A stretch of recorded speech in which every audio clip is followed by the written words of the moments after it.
আসসালামু আলাইকুম। আমন্ত্রণ জাগো টিভি নিউজে, সঙ্গে আছি আমি আফরিন সুমনা। শুরুতেই সংবাদ শিরোনাম। গাজা যুদ্ধে লক্ষ্য অর্জন করতে পারেনি ইসরায়েল, এবার সেনা প্রধান হারজি হালিফির স্বীকারোক্তি। পাকিস্তানের গোয়েন্দা সংস্থা আইএসআই প্রধানের ঢাকা সফর নিয়ে গুজবের ফ্যাক্টরি, আনন্দবাজারের ভুয়া রিপোর্ট।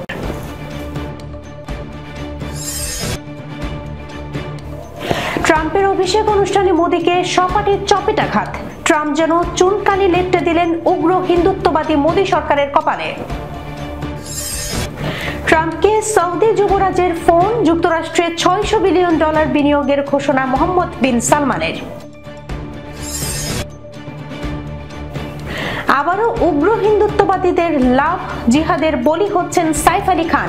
21,000 কোটি টাকার পৈতৃক সম্পত্তি গ্রাস করছে মোদী সরকার।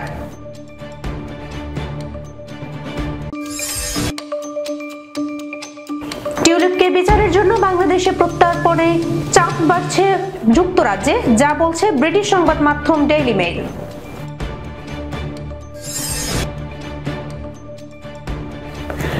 হুতিদের সন্ত্রাসী সংগঠন হিসেবে তালিকাবদ্ধ করলেন ট্রাম্প। দর্শক, এতক্ষণ শিরোনাম শুনছিলেন, এবার জানিয়ে দিচ্ছি বিস্তারিত।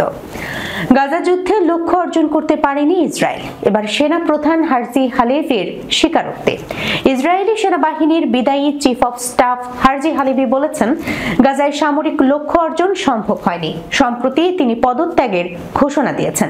পদত্যাগের ঘোষণা দিয়ে হালিফি জানান, তিনি আগামী 6 মার্চ পদত্যাগ করবেন। 2023 সালের 7 অক্টোবর হামাস ইসরায়েলে হামলার সময় ব্যাপক নিরাপত্তা ত্রুটির দায়ভার তিনি গ্রহণ করবেন। 7 অক্টোবরের ঘটনার পর পদত্যাগ করার কথা ছিল হালিফির। তিনি বলেন, গত 7 অক্টোবরের ঘটনায় ইসরায়েলি প্রতিরক্ষা বাহিনীর তদন্ত সম্পন্ন করবেন এবং নিরাপত্তা চ্যালেঞ্জের জন্য আইডিএফ এর প্রস্তুতি জোরদার করবেন। প্রতিরক্ষা মন্ত্রী ইসরায়েল কাটজের কাছে লেখা পদত্যাগ পত্রে হালিফি লিখেছেন, 7 অক্টোবর সকালে ইসরায়েলি নাগরিকদের সুরক্ষা দিতে আইডিএফ ব্যর্থ হয়েছে। আইএসআই প্রধান লেফটেন্যান্ট জেনারেল আসিম মালিকের ঢাকা সফর নিয়ে গুজবের ফ্যাক্টরি, আনন্দবাজার, হিন্দুস্তান টাইমস সহ ভারতীয় বস্তাপচা গণমাধ্যমগুলোর করা রিপোর্টটি সম্পূর্ণ মিথ্যা ও উদ্দেশ্য প্রণোদিত। বাংলাদেশস্থ পাকিস্তানি হাইকমিশনের উচ্চ পর্যায়ে যোগাযোগ করা হলে তাদের পক্ষ থেকে রিপোর্টটি ভুয়া বলে নিশ্চিত করা হয়েছে। সিদ্দিকুর রহমানের রিপোর্ট।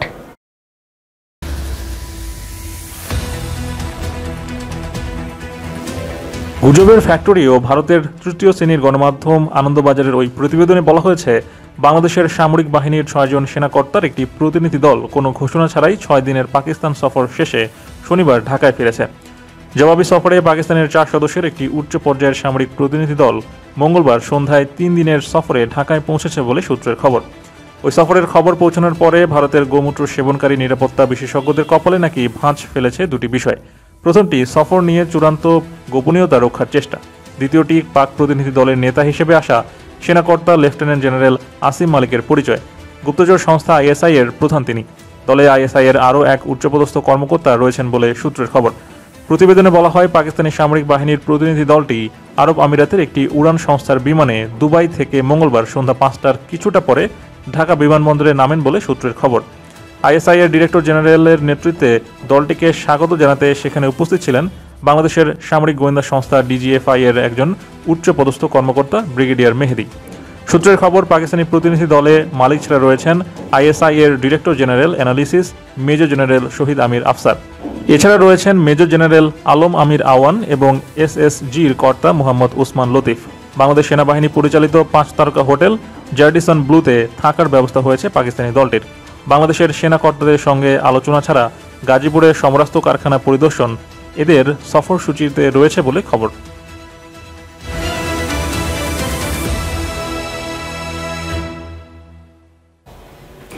নিজের অভিষেক অনুষ্ঠানে ট্রাম্প যেন চুনকালি লেপ্টে দিলেন মোদী সরকারের কপালে। এ যেন মোদীকে সপাটে চপেটাঘাত ট্রাম্পের।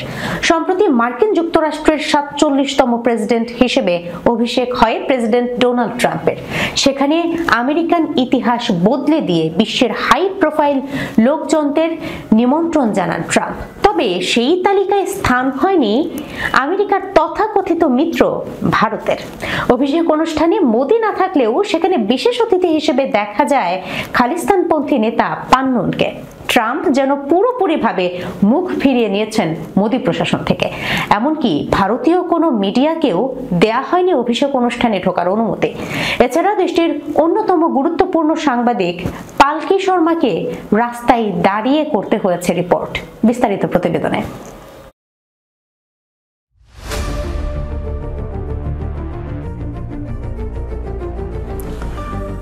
ট্রাম্পের তালিকায় শীর্ষস্থানে চীনের রাষ্ট্রপতি শি জিনপিং এর নাম থাকলেও সেখানে একেবারেই অবহেলিত নরেন্দ্র মোদী।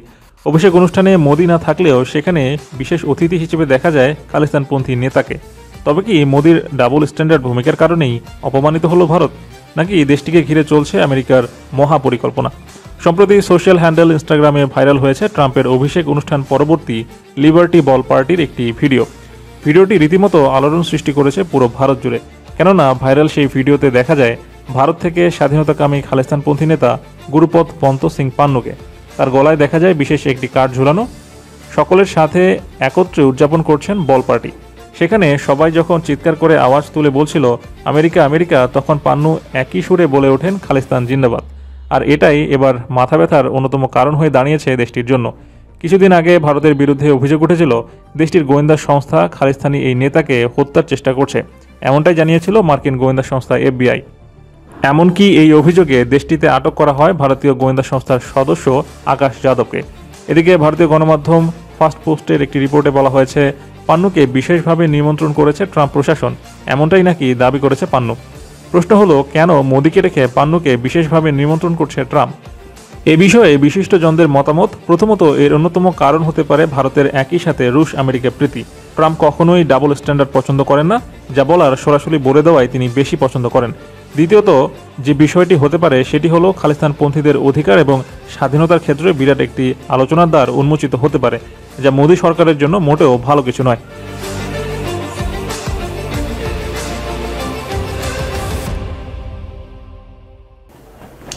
যুক্তরাষ্ট্রের প্রেসিডেন্ট ডোনাল্ড ট্রাম্পের সঙ্গে কথা বলেছেন সৌদি আরবের ক্রাউন প্রিন্স মোহাম্মদ বিন সালমান। তিনি ট্রাম্পকে বলেছেন সৌদি আরব আগামী 4 বছরে যুক্তরাষ্ট্রে বাণিজ্য ও বিনিয়োগকে কমপক্ষে $600 বিলিয়ন উন্নীত করতে চায়। বৃহস্পতিবার সৌদির রাষ্ট্রীয় সংবাদ সংস্থার এক প্রতিবেদনে এই তথ্য জানানো হয়েছে। বিস্তারিত রিপোর্টে।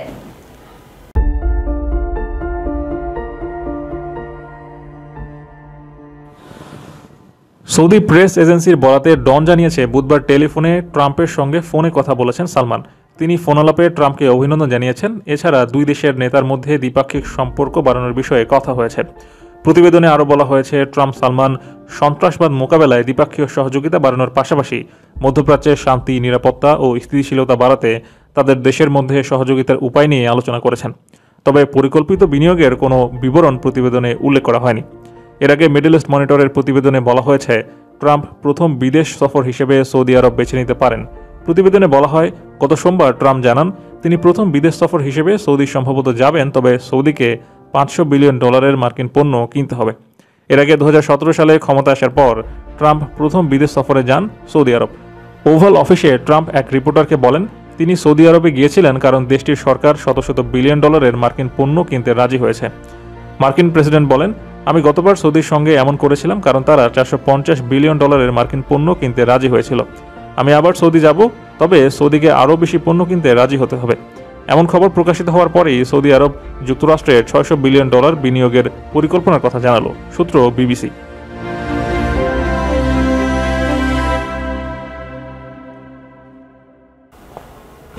আবারও উগ্র হিন্দুত্ববাদীদের লাভ জিহাদের বলি হচ্ছেন সাইফ আলী খান। 21,000 কোটি টাকার পৈতৃক সম্পত্তি গ্রাস করছে মোদী সরকার। বিপদ যেন পিছুই ছাড়ছে না বলিউডের ছোট নবাব সাইফ আলী খানের জীবনে। এই তো দিন কয়েক আগে আততায়ীর ছুরিকাঘাতে আহত হয়েছিলেন, হাসপাতালে ভর্তি। বাড়ি ফিরতে না ফিরতেই নতুন করে আবারও বিপদে পড়লেন এই অভিনেতা। ভারতের মধ্যপ্রদেশ সরকার শীঘ্রই শত্রু সম্পত্তি আইনের মাধ্যমে দখল করতে যাচ্ছে সাইফের 21,000 কোটি টাকার পারিবারিক সম্পত্তি। দেশটির গণমাধ্যম ইন্ডিয়ান এক্সপ্রেসে সম্প্রতি প্রকাশিত হয়েছে এক প্রতিবেদন, যেখানে বলা হয়েছে 2015 সাল থেকে এই সম্পত্তির উপর দখল নেওয়ার সিদ্ধান্তে স্থগিতাদেশ জারি করেছিল ভোপাল হাইকোর্ট। তবে 2024 সালের 13 ডিসেম্বর হাইকোর্ট সাইফের আবেদন খারিজ করে দিয়ে স্থগিতাদেশ তুলে দেয়। ফলশ্রুতিতে মধ্যপ্রদেশ সরকারের এই সম্পত্তি দখলে আর কোনো বাধা থাকছে না। 1947-এ দেশ ভাগের পর অনেক মানুষ পাকিস্তান ও চীনে চলে গিয়েছিলেন, কিন্তু তাদের জমি, বাড়ি এবং শেয়ারের মতো সম্পত্তি এখনো এদেশে রয়ে গেছে। সেভাবেই রয়ে গিয়েছিল সাইফের পূর্বপুরুষদের সম্পত্তি। এবার সেই সম্পত্তিগুলোকেই শত্রুর সম্পত্তি হিসেবে চিহ্নিত করা হয়, অর্থাৎ স্থায়ীভাবে পাকিস্তান ও চীনে চলে যাওয়া ভারতীয়দের সম্পত্তিতে তাদের বংশধরদের আর কোনো অধিকার থাকবে না। এছাড়াও জানা যায় সরকার সেই সম্পত্তি বাজেয়াপ্ত করে বিক্রিও করতে পারবে। বিষয়টি নিয়ে বিভিন্ন মহলে চলছে নানা আলোচনা সমালোচনা। অনেকেই প্রশ্ন তুলেছেন, তাহলে কি নতুন এই আইনের আড়ালে কট্টরপন্থী তথাকথিত লাভ জিহাদের বলি হচ্ছেন সাইফ? এদিকে বিষয়টি নিয়ে এখনো কোনো স্পষ্ট বার্তা দেয়নি সাইফের পরিবার। বড় ধরনের দুর্নীতির তদন্তের পর টিউলিপ সিদ্দিকীকে বাংলাদেশে প্রত্যর্পণের চাপ বাড়ছে যুক্তরাজ্যে। ডেইলি মেইলের এক প্রতিবেদনে বলা হয়েছে, দেশটির বিরোধী নেতারা মনে করেন সাবেক লেবার পার্টির এমপির আইন প্রয়োগের মুখোমুখি হওয়া উচিত, কারণ বাংলাদেশে তার বিরুদ্ধে দুর্নীতি অভিযোগের তদন্ত চলছে। সিদ্দিকুর রহমানের রিপোর্ট।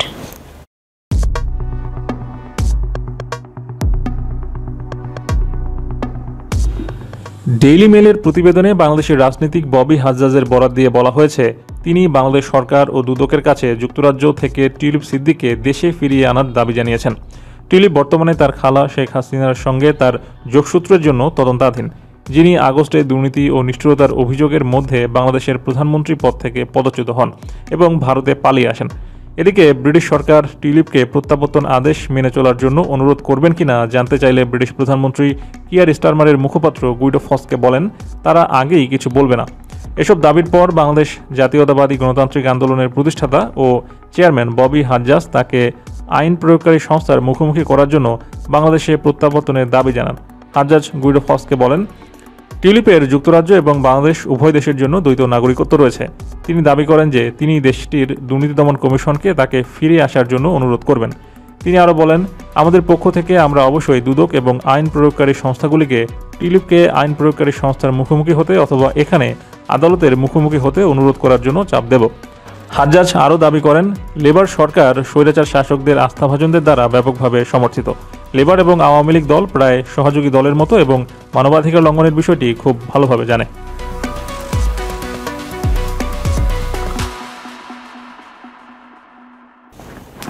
ইয়েমেনের হুথি আন্দোলনকে বিদেশি সন্ত্রাসী সংগঠন হিসেবে ঘোষণা করেছেন যুক্তরাষ্ট্রের প্রেসিডেন্ট ডোনাল্ড ট্রাম্প।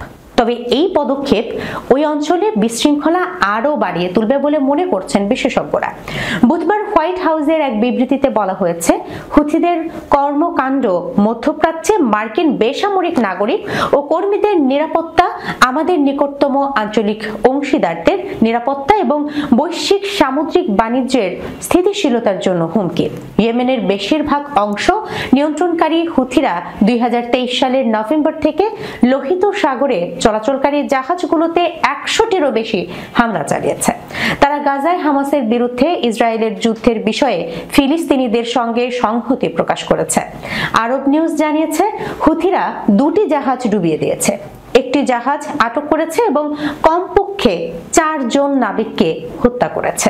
এই হামলার ফলে বিশ্বব্যাপী জাহাজ চলাচল ব্যাহত হয়েছে। বাইডেন প্রশাসন অধীনে মার্কিন সামরিক বাহিনী বাণিজ্যিক জাহাজগুলো রক্ষার জন্য হুথির হামলা রোধ করার চেষ্টা করছে। হুথিদের বিভিন্ন স্থাপনায় পর্যায়ক্রমে হামলা চালিয়েছিল, তবে তারা দলটির নেতৃত্বকে টার্গেট করেনি। 2021 সালে প্রেসিডেন্ট নির্বাচনের শুরুতে বাইডেন ইয়েমেনের অভ্যন্তরে মানবিক উদ্বেগ মোকাবেলায় ট্রাম্পের বিদেশি সন্ত্রাসী সংগঠন তকমা বাদ দিয়েছিলেন। দর্শক, এই ছিল এখনকার মতো জাগো টিভি নিউজে। যাবার আগে সংবাদ শিরোনামগুলো জানিয়ে দিচ্ছি আরো একবার। গাজা যুদ্ধে লক্ষ্য অর্জন করতে পারেনি ইসরায়েল, এবার সেনা প্রধান হারজি হালেফির স্বীকারোক্তি। পাকিস্তানের গোয়েন্দা সংস্থা আইএসআই প্রধানের ঢাকা সফর নিয়ে গুজবের ফ্যাক্টরি, আনন্দবাজারের ভুয়া রিপোর্ট।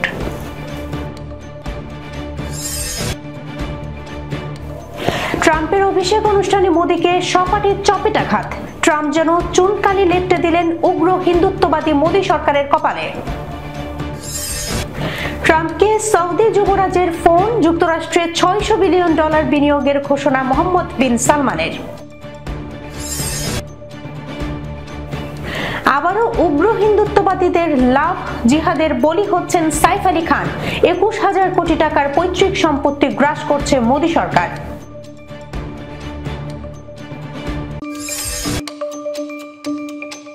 টিউলিপকে বিচারের জন্য বাংলাদেশে প্রত্যর্পণে চাপ বাড়ছে যুক্তরাজ্যে, যা বলছে ব্রিটিশ সংবাদ মাধ্যম ডেইলি মেইল।